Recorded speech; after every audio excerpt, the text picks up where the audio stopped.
DAC Shanling UA4. Esse DAC tipo Dongle USB talvez seja um dos mais aguardados DACs dos últimos anos. Por quê? Porque a Shanling conseguiu sair na frente de todo mundo e lançou o primeiro DAC tipo Dongle USB com o mais recente chip conversor da ESS-Tec, o ES9069. E nesse vídeo aqui, eu vou te explicar por que eu considero este DAC o melhor DAC para você ter em 2024 e provavelmente também em 2025. Eu minero aqui para falar novamente sobre um assunto que eu adoro comentar, que é DACs, né? E provavelmente você também, porque um dos vídeos mais acessados aqui do canal é o vídeo onde eu comentei sobre o DAC KA3 da FIIO, né? Faz um bom tempo, inclusive, já esse vídeo. Mas até pouco tempo atrás, o KA3 ainda era meu DAC de referência aqui. Só depois que eu adquiri o DAC RU7 da Kaiyuan, né, que eu pude perceber o quanto o KA3 era carente de detalhes nas frequências mais graves. Mas espera lá. Eu já fiz reviews de algumas interfaces de áudio aqui no canal, inclusive desmontando elas para te mostrar e comentar, né, a eletrônica toda que existe dentro delas. Então, por que eu recomendo para você usar um DAC tipo Dongle USB ao invés de utilizar a própria saída de headphone dessas interfaces? Por uma razão muito simples. Nas interfaces de áudio que custam menos de $500, ou seja, nas interfaces de áudio de entrada, né, que são a maioria delas, onde existem muitos fabricantes lançando novidades todo ano, os circuitos eletrônicos utilizados não são os melhores, porque essas interfaces elas precisam ter um custo competitivo, justamente por essa quantidade enorme de fabricantes. Por isso mesmo, o custo-benefício de um DAC USB dedicado é muito melhor, porque aqui existem ainda mais concorrentes e muito mais lançamentos a cada ano. Então, as empresas precisam mesmo buscar pelo melhor possível para conseguir se destacar nesse segmento. E esse DAC aqui, o A4 da Shanling, eu mesmo comprei, tá? Não é patrocinado esse vídeo, não. Ele custa $99 lá no AliExpress e caso você já tenha interesse em comprá-lo, né? Eu tô deixando também o link aí na descrição para você ajudar aqui o canal, tá bom? Eu também tô deixando o link no AliExpress pro headphone Philips SHP 9500 que eu utilizo aqui, né? Junto com esse DAC, né? Esse headphone ele é ótimo para você passar horas, né? Curtindo música ou editando conteúdo, né? Porque ele não pressiona muito a sua cabeça. Então, outros headphones, né? Quando você usa por muito tempo, acabam pressionando muito a sua cabeça e você fica com dor de cabeça depois de algumas horas com ele. Nesse caso aqui não, nesse caso aqui ele é bem confortável nesse sentido, então recomendo ele também até porque ele não esquenta tanto as suas orelhas quanto outros headphones, então confere aí no link. Mas voltando ao cerne desse vídeo, que é o DAC UA4 da Shanling, ele vem nessa pequenina caixinha com um fecho magnético e que contém, além do DAC, né, um pequeno cabo USB-C nas duas pontas e um adaptador para USB-A. Além do manual e de adesivos Hi-Fi, caso você queira colar por toda parte ou substituí-lo quando o que vem junto cair. Ele está disponível em duas cores. Essa aqui que eu tenho é a Titanium. E falando um pouco mais do design desse DAC, o acabamento dos botões e do display são excelentes, assim como os conectores utilizados que passam a impressão de estarem sempre firmemente conectados aos cabos, né? Eu fiquei surpreso, né, em saber que a empresa Shanling fabrica produtos de áudio desde 1988. Talvez você nem tivesse nascido e eles já estavam fazendo equipamentos de áudio. Porque eu imaginava que ela fosse muito mais recente que isso. Agora, o que é mesmo recente é o chip utilizado aqui, que converte a informação digital vinda da USB em sinal analógico para os fones ou para ser conectado a uma caixa de som ou monitores de áudio. Eu estou falando do chip ES9069 da ESS-Tec. E como eu sempre digo aqui no canal, a ESS-Tec é a empresa americana que compete com a japonesa AKM pela primeira posição de melhor conversor digital para analógico e de analógico para digital também. A Cirrus Logic, que eu comentei no último vídeo ao falar dos novos DACs utilizados nos MacBooks, ela ocupa apenas a terceira colocação porque ela fornece DACs para a Apple desde o primeiro iPod. Então o foco do desenvolvimento da Cirrus acaba sendo mais voltado à otimização de consumo de energia do que propriamente uma conversão mais precisa ou melhorada. Eu ainda não possuo nenhum DAC com chip AKM porque eu estou à espera que alguma empresa coloque no mercado logo equipamentos DACs pequenos com o chip mais recente deles, que é o AK4499EX, né? Até o momento eu só encontrei DACs de mesa com esse chip, DACs caros inclusive, provavelmente porque esse chip ainda seja muito caro para equipar dongles, como este pequenino aqui. E o mais interessante é que aqui no A4, a Shanling te possibilita escolher até mesmo o filtro PCM, tal como as possibilidades que são indicadas na especificação do chip do ES9069, né, o datasheet dele. Você tem 8 possibilidades ao todo. Mas são basicamente 3 as características combinadas, né, nessas 8 possibilidades. Se o filtro efetua ou não algum defasamento nas frequências, se o filtro tem um corte mais abrupto ou mais lento na parte dos 20 kHz, e se há ou não adição de um pequeno ripple, né, um ganho nas frequências acima de 14 kHz, onde costumamos ter menos sensibilidade. A minha preferência é pelo filtro Linear Phase Slow Roll-Off, o qual tem a queda mais lenta e não perturba as fases das frequências. Mas se você precisa do menor atraso possível, eu recomendo o filtro que vem configurado de fábrica, que é o Minimum Phase, né, que é um pouquinho mais rápido só que esse primeiro que eu citei, e altera muito pouco também as fases das frequências. E se por algum motivo você precisa perceber bem essas frequências perto dos 20 kHz, eu recomendo o filtro Linear Phase Fast Roll-Off Low Ripple. Então essas são as 3 possibilidades que eu indico. E falando um pouco mais aqui sobre o menu, né, para você acessar o menu, basta você pressionar o botão do meio, né, por alguns segundos, e depois você navega pelo menu apertando o mesmo botão do meio. E usa as setas da esquerda e da direita para alterar a configuração específica. Além do filtro PCM, você também consegue configurar pelo menu se o ganho do amplificador é alto, né, high, ou baixo, low. E nesse caso aqui, o SHP9500, eu precisei deixar no high. Você também pode configurar a função básica dos botões, né, de como eles vão se comportar, os botões da esquerda e da direita, que podem ser para controlar o volume interno do próprio DAC, o volume do seu celular ou do computador, ou se você quer controlar, né, o avançar e retroceder das faixas de música. Você consegue ainda modificar o balanço de volume, né, entre R e L, né, esquerda e direita do seu fone.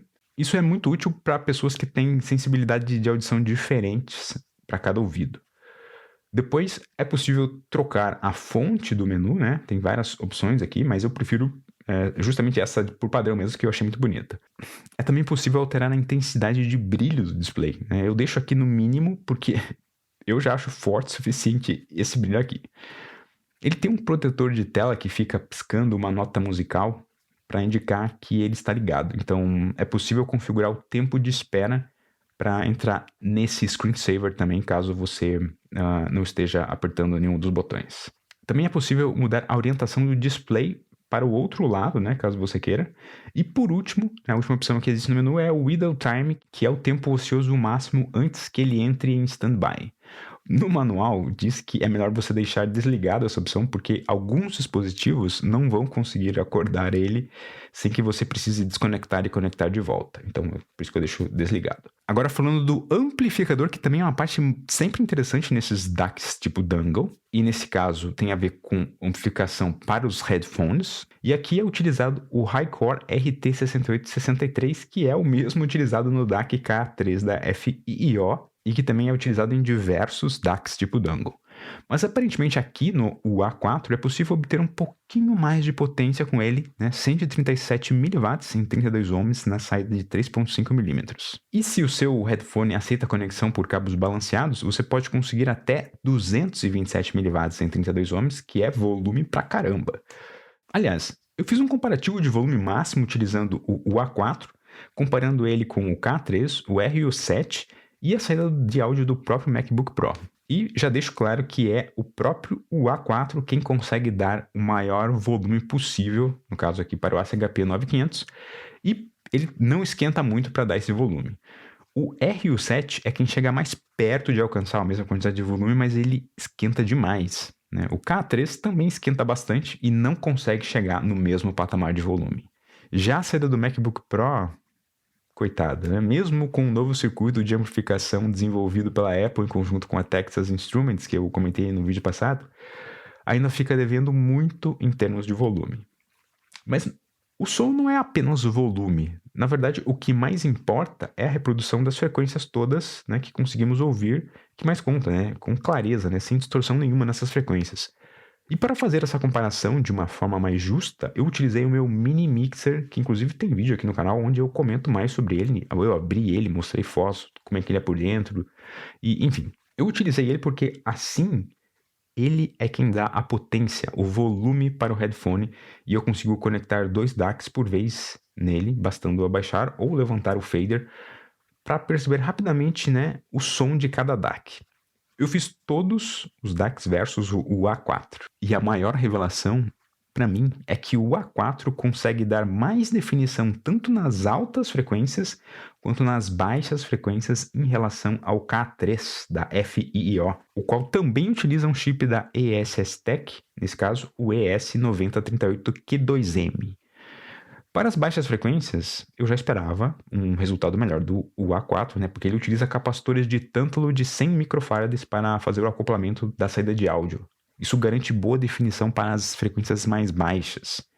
Mas eu não imaginava uma melhoria perceptiva nas altas frequências também. E isso quer dizer que a ESS-TEC conseguiu realmente dar um improvement, né? Melhorar muito ali o chip, né? A conversão analógica de digital para analógica no chip dela.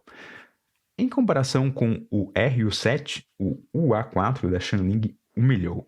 Apesar do RU7 ter uma excelente resposta nas baixas frequências e nas médias também, eu consegui perceber que há muita distorção nas médias altas e falta muita alta frequência no RU7. Ou seja, mesmo aquela minha mixagem maluca que eu fiz usando o K3 mais o RU7 junto com o Mini Mixer, não é capaz de se igualar ao UA4 da Shanling. E aqui nessa comparação eu tive outra surpresa, que foi a saída de áudio do MacBook Pro, né? Foi ela que mais perto chegou da qualidade sonora do A4. Na verdade, o A4 só ganhou porque a saída do MacBook Pro também não consegue dar tanta definição nas baixas frequências. Porque nas altas frequências e nas médias, eles quase que se equiparam. Mas se você for usar o A4 num MacBook Pro, você vai ter um enorme problema. Ruído digital causado pela porta Thunderbolt 4. Pode ser que futuramente, né, depois desse vídeo aqui, surja alguma atualização do macOS ou mesmo do firmware do próprio UA4 que possam resolver essa questão. Aliás, para você checar o firmware instalado no UA4, basta você entrar no menu de volume e depois apertar os dois botões, né, de esquerda e de direita juntos, e ele vai mostrar para você qual é o firmware instalado. E assim, esse problema que ocorre no MacBook Pro, né, do UA4, ele só ocorre com portas Thunderbolt 4. Né? Por exemplo, o MacBook Air ainda não tem Thunderbolt 4, tem Thunderbolt 3. E nessas portas não existe ruído. Veja só. Esse ruído é tipo um... É exatamente esse ruído que acontece. E ele é nesse ritmo, assim. Você tá ouvindo qualquer coisa e de repente você começa a ouvir... Que você fala, meu Deus, o que tá acontecendo aqui? Se você conectar esse DAC no computador que acontece isso, você tem como corrigir. Olha só, tem correção, tem uma forma para você corrigir esse problema. Então, para você eliminar, como é que eu estou fazendo aqui? Eu estou utilizando esse filtro USB, né? O único problema é que ele é um USB tipo A para A. Então, eu preciso usar adaptadores ali de USB A para USB-C para ter essa conexão e por isso que fica essa conexão maluca aí. Mas ele é basicamente um filtro que diminui a velocidade do Thunderbolt 4 para USB e assim o ruído digital cessa-se. Eu vou deixar o link também na descrição para esse filtro USB lá no AliExpress. Só perceba que você vai precisar usar adaptadores de USB-A para USB-C para conectar esse DAC. Então vai ficar uma coisa também, como eu estou aqui, cheia de adaptadores. Mas a outra maneira de você corrigir essa questão do problema com as portas Thunderbolt 4 é utilizando um hub USB. Né? Você conecta um hub USB ali de qualidade, ele já vai limpar esse sinal o suficiente para não ter esse problema de ruído digital no DAC, o A4. Lembrando que isso só acontece com portas Thunderbolt 4, pelo menos até onde eu percebi aqui. Agora, partindo por teste musical desse DAC, eu já citei outras vezes aqui e também lá no meu Instagram que eu tenho uma coletânea de algumas dezenas de músicas de referência, né? Sendo músicas muito bem mixadas e muito bem masterizadas, né? De forma perfeita. Mas dessa vez eu resolvi escolher uma música imperfeita para testar como cada um desses DACs que eu tenho aqui destacavam ou escondiam os problemas, ou mesmo os próprios instrumentos. E a música imperfeita escolhida foi Garotos, do segundo álbum do Kid Abelha lá de 1985. Eu tenho acesso apenas à versão digitalizada desse álbum, tá? O qual deve ter sido digitalizado lá no final dos anos 90, onde as gravadoras convertiam de qualquer jeito o material delas, né? Geralmente só para vender CD mesmo. E provavelmente foi o caso desse álbum aí, e mais especificamente dessa faixa Garotos, né? De todas as músicas, essa parecia a mais problemática desse álbum.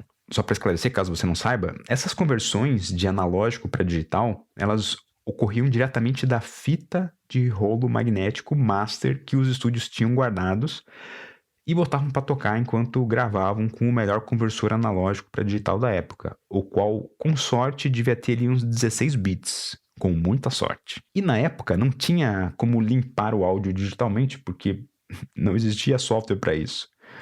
E nessa música, o problema que ocorre é um ruído que eu não consegui concluir se foi gerado por uma fita que foi reutilizada e tem aquele ruído de fita magnética que foi apagada e depois reutilizada, ou se esse ruído foi gerado por alguma sujeira do próprio tocador de fita, que pode ser uma sujeira magnética ou mesmo poeira, né? Uma sujeira mecânica, física, ou poderia ser ainda algum problema elétrico ali, eletrônico, do amplificador que deu ganho, né, de algum desses equipamentos, tanto do conversor ou do próprio tocador da fita. Então, como é que fica esse problema em cada um dos DACs? Quando eu escuto essa música com o K3, esse ruído fica parecendo só um ruidinho de fundo, sabe? Algo como um ruído branco ou um ruído marrom, uma coisa que passa despercebida. Com o RU7, eu não escuto quase nada desse ruído, sabe? É muito pouco mesmo, assim, tipo, quase não surge ruído ali. Mas com o UA4, e mesmo com a saída do MacBook Pro, dá pra visualizar a sujeira sendo arrastada pra lá e pra cá. E agora eu não consigo desver essa sujeira sempre que eu escuto essa música, né? Com o uso do UA4. Então fica muito destacado. Fala, meu Deus, eu estou conseguindo ver essa sujeira no tocador ali e isso não faz parte da música. Só que se você usa o A4, né? Que é como uma lupa pra você conseguir ouvir até coisas que você não deveria conseguir escutar. E ali, enfim, né? Ah, sim, eu já ia esquecendo de dizer, este DAC é compatível com Android, iOS, Mac e Windows, e provavelmente Linux também. E você só precisa instalar drivers para o Windows, né? Os quais né, você consegue baixar na página da Xunling. E para fazer update de firmware, caso você precise, isso só é possível no Windows. E aparentemente tem que ser um Windows verdadeiro com processador Intel ou AMD, porque o Windows emulado que eu tentei rodar aqui no Mac não conseguiu detectar completamente o DAC pela USB. E não rodou esse programa de update de firmware. Ah, e eu usei já o A4 para editar, mixar e masterizar um episódio do podcast Cinema na Lata, onde eu e meus amigos comentamos sobre um filme do ano 2000 chamado Quase Famosos. Provavelmente foi nessa época que foi convertida aquela música do Guide Abelha, inclusive. Esse filme é um filme que fala sobre rock and roll da década de 70, e por isso eu tive um trabalho danado ali para ficar equilibrando as nossas vozes, né, com as músicas do filme, né, o soundtrack do filme, que hora ou outra, né, tem trechos inseridos nesse podcast ali só para colocar você na vibe do que é esse filme. Então, confere lá no Spotify que eu tenho certeza que você vai se divertir ouvindo, porque ficou realmente muito boa essa gravação. Você nem precisa ter assistido esse filme não, só se divirta com o podcast. Então, depois de dizer tudo isso, eu já posso te afirmar que o DAC Xunling UA4 vai ser o meu DAC padrão aqui por muito tempo. A partir de hoje é esse DAC, né, a ser batido nas comparações que eu venho a fazer no futuro com outros DACs. E recomendo ele para todo mundo, né? Mesmo que você tenha um MacBook Pro, óbvio que se você tiver um MacBook Pro, você vai precisar plugar ali um hub ou um filtro USB. Eu só não recomendo para você, caso você tenha muitas músicas mal convertidas para o digital, porque aí você vai começar a perceber vários problemas nelas. E isso é sério, né? Se você gosta muito das suas músicas mal convertidas, não utilize um DAC tão bom assim. Curtiu?